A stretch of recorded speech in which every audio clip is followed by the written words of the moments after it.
of violence that took place on the campus of Kent State really marks the crossroads of these two stories.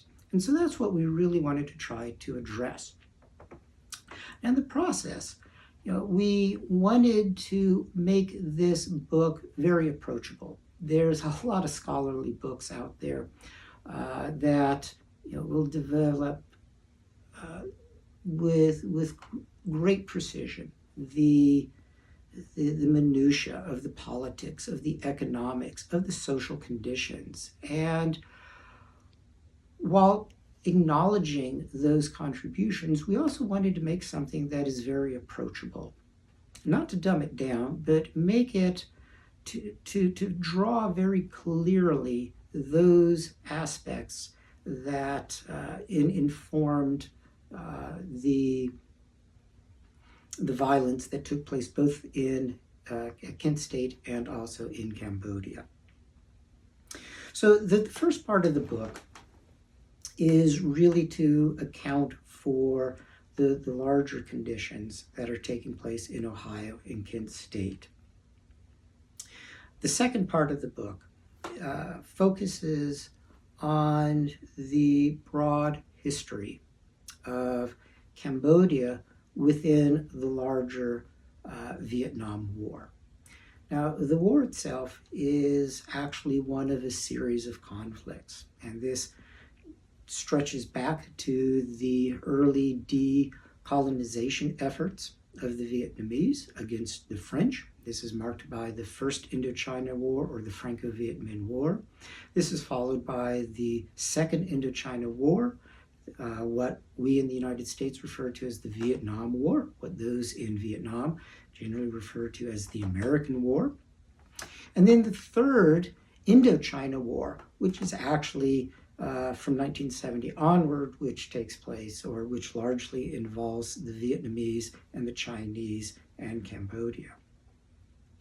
So we wanted to understand something about how Cambodia fits into the larger narratives of conflict and decolonization throughout the Indochina Peninsula, and why Cambodia assumed such a pivotal role with respect to U.S. foreign policy. The third part of the book considers elements of reconciliation and remembrance. What happened after May 4th? What happened after the violence? Now, in the case of Kent State, we have an ongoing effort to try to reconcile and to draw meaning from what the violence actually means. In Cambodia, after May 4th, the country was beset by 5 years of civil war. And then on April 17th, 1975, the Khmer Rouge come to power, and we have a period of genocidal regime that lasts until 1979. In 1979, the Vietnamese defeat the Khmer Rouge. They are removed from power, but Cambodia remains an occupied territory for the next decade. During this time, remnants of the Khmer Rouge wage an ongoing insurgency, which actually lasts until 1997, 1998. So when we think of Cambodia after Kent State, after May 4th, we are looking at 5 years of civil war, 4 years of genocide, 10 years of occupation, 20 years of insurgencies. All of this comes on top of an incessant bombing campaign and covert operations that actually began as early as 1965. So we're looking at 1, 2, 3 generations of brutal violence in Cambodia. And it's only been since the turn of this century that Cambodia and the people of Cambodia have really begun to rebuild and in the process try to reconcile their past. Now, how do you remember something as devastating as ongoing violence and genocide through which perhaps a quarter of your population dies? Upwards of 2 million people out of a base population of around 8 million people died throughout this violence. For the most part, the perpetrators have never been brought to justice. And this leaves a huge void in the national psyche of Cambodia. And we can draw parallels with what has happened in Cambodia with what's happening at Kent State, and by extension, what's happening in the United States. How do we make sense of a seemingly senseless tragedy? How do we, or can we, move beyond this seemingly insurmountable tragedy that befell the people? We see on the landscape of Kent State numbers of statues and artistic expressions trying to grasp with this hollowness that was left with the shootings that took place on May 4th. In Cambodia as well, there are dozens upon dozens of local but also national memorials, places of worship, places of commemoration, places to try to remember and possibly make sense out of what happened. And I think that one of the elements that Mindy and I really wanted to call attention to was these parallel stories of remembrance and reconciliation, and frankly, of trying to make meaning out of the past and what this might say for our respective societies moving forward. And so we really try to look at the story of Kent State after May 4th, and also the story in Cambodia of what happened and of the different means that they're trying to make sense out of this. Now, the release of our book is to coincide with the 50th anniversary of the shootings. It is a very solemn occasion, but it is also, by extension, the 50th anniversary of the coup that removed Sihanouk from power, that provided a context for Nixon's decision to launch an invasion into Cambodia. It marks the 45th anniversary of the fall of Phnom Penh and the rise of the Khmer Rouge to power. But unexpectedly, it also occurs at a time of a global pandemic and a moment in history, a testing time, whereby the nations of the world are confronted with a common threat, that being COVID-19.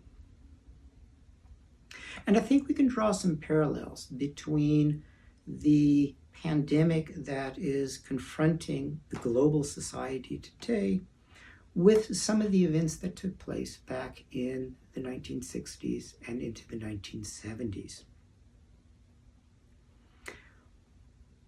Following Nixon's decision to expand the war into Cambodia, and as Cambodia falls into a bloody 5-year civil war, followed by a brutal genocide, the world, by and large, stood by and did nothing.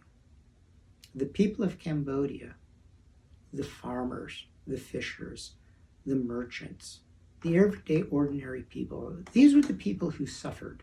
These are the men and the women and the children who were violently cut down through murder, torture, execution, exhaustion, hunger, disease. And the world did nothing.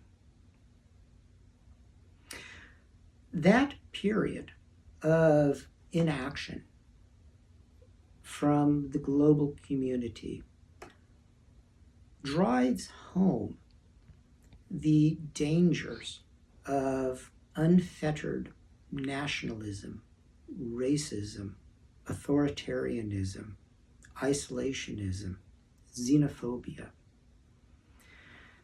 This is a time where countries need to come together. This is a time that we need to recognize and cultivate our shared humanity in the face of a common threat, of a common tragedy. And if there is a lesson to be learned, it is that the innocence that was struck down in Kent, the innocence that was struck down in Cambodia, can only happen if it is accompanied with an attitude of indifference and uncaring. If we don't care about the people who are suffering, if we don't care about the people who are in need, this is what permits tragedies to continue. This is where people have to speak up. This is where we need to have protest and social movements. And that, of course, is what fueled much of the energy leading up to May 4th. A coming together, a collective consciousness that this unrestrained danger, this unrestrained grab for power, this unrestrained expansion of the war into Cambodia, at the time that the government was outright lying, where the government was saying in very Orwellian terms, we are trying to bring about peace through an expansion of war. It's that type of dishonesty, that type of absolute power that needs to be checked. And I think that many of the protesters at May 4th were responding to just such a threat. And so when we look at the global threat today of COVID-19, this truly is a testing time. How are we to respond? How are we going to come together? Are we going to look out for those who are in need, those who are suffering, those who are enduring the materiality of the disease itself? Or are we going to look inward? Are we going to pass blame? These are the challenges I think that we face here on the 50th anniversary of May 4th, on the 45th anniversary of the Cambodian genocide. And we hope that in some way our book and the message that we bring is in some small way a means for which people can recognize our common humanity.